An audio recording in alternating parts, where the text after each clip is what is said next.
video clear tu te che bai vek ule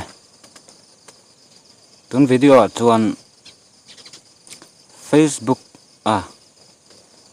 min an thalak te ne engemaw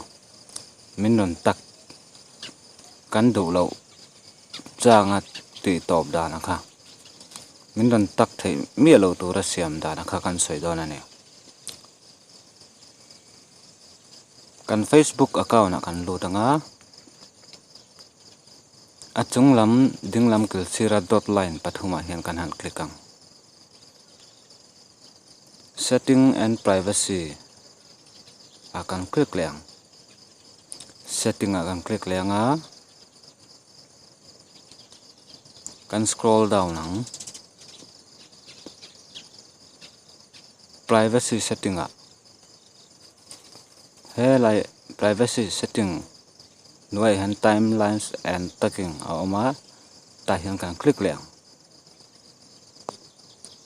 ti chuan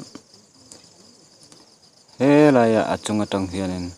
who can post on your timeline tia hian ta han kan click leanga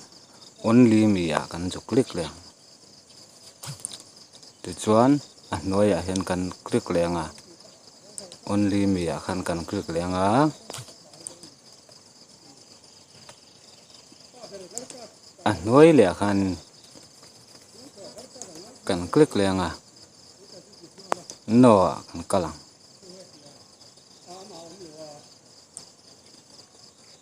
a nuai le kan kal leanga